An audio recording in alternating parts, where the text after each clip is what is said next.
sir. You know a great deal, Brown. If you knew less, you'd talk more. The Amesbury was not alone. She was part of a larger force sent to destroy us, wasn't she? I don't follow all that, sir. So I've just finished watching Sailor for the King, a 1953 British war film. Kind of a strange film, kind of a strange story. Low-key film. I've never heard of this film actually before. And it was based on a book by C.S. Forster, who wrote the Hornblower books. His book, Brown on Resolution from 1929, was made into this film.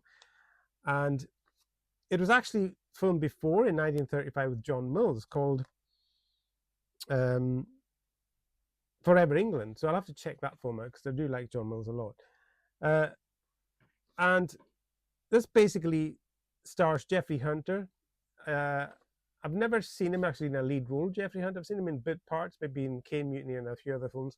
And he died tragically young, but this was one of his early starring roles. And the film also starred, as I said, Michael Rennie, I think, Wendy Hiller, and Bernard Lee from Bond fame, M fame in Bond. And basically, it's set in the Pacific during the war. And Michael Rennie plays this kind of commander of this these three cruisers who are guarding the convoys. And it comes under attack, this convoy, by this big kind of German ship, a raider, Essen it's called, and that's skippered by Peter Van Eyck, who's a very good actor. He plays the German skipper. And Michael Rennie sends these two other ships after it to destroy it because his ship is running low on fuel. And they do kind of damage the German boat, but in the process, one of the ships gets lost.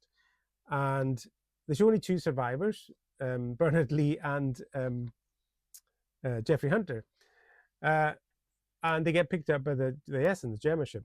And then the German ship kind of takes off and limps to this, I think it's Galapagos Islands, for repairs. And they go into this kind of lagoon and start doing repairs. And they've got Jeffrey Hunter under guard in the medical section, and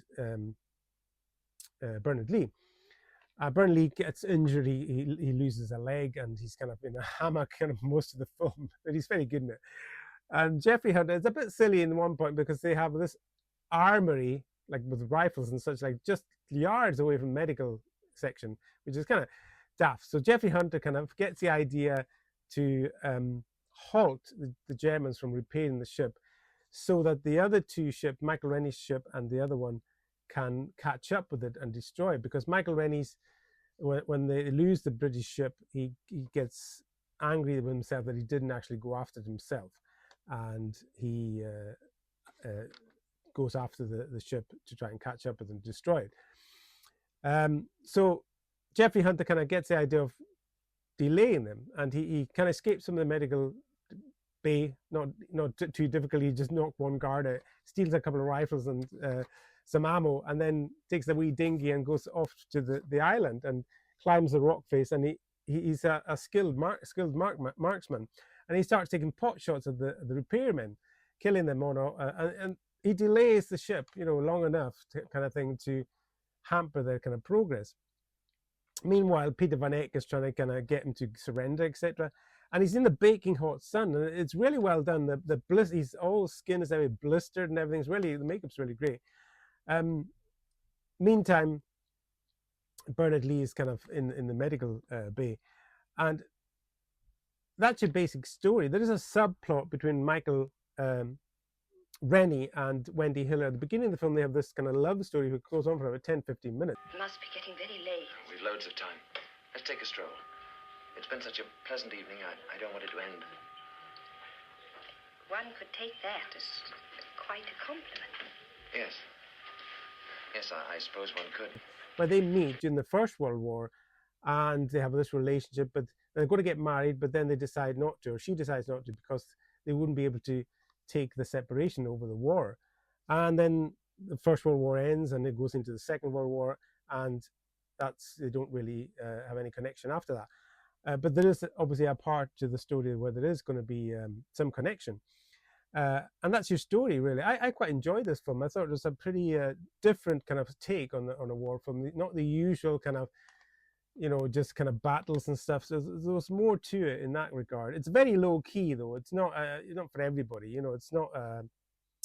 There's not a lot of action or drama or anything like that in it. It is a slow burn, but you don't feel it long. I didn't feel it long at all.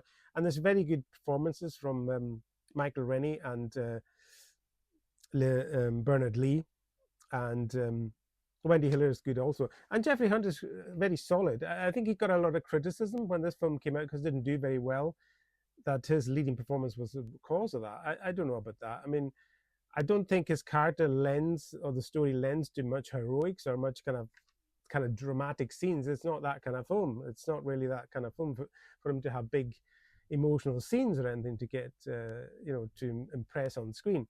But he was fine. I thought he was perfectly fine in the role. So I enjoyed it. It was a kind of different take, a different story, and I definitely have to check out the John Mills version of this. And I like the balance of the two, the love story and the link with the actual war film was quite good too. And it's kind of unique or kind of rare in the sense of it's got a double ending, this film. So it shows one ending where actually Jeffrey Hunter actually survives, and another one where he doesn't survive. And it was, at the time, it gave the audience the preference, which one do you prefer? And it was written on a note card at the end of the film. And when it was actually shown on TV, it still has a double ending, which to me, I don't like it. I do prefer the first ending. I won't tell you which one that is until you watch it. I won't spoil it. But I don't like the two endings, showing the two endings. I like just pick one, and I think the first one is definitely the best by a long shot. So that's Sailor for the King, an unusual, probably very lesser known kind of war film, I would say, but not a bad one at all. I thought it was a pretty solid little movie.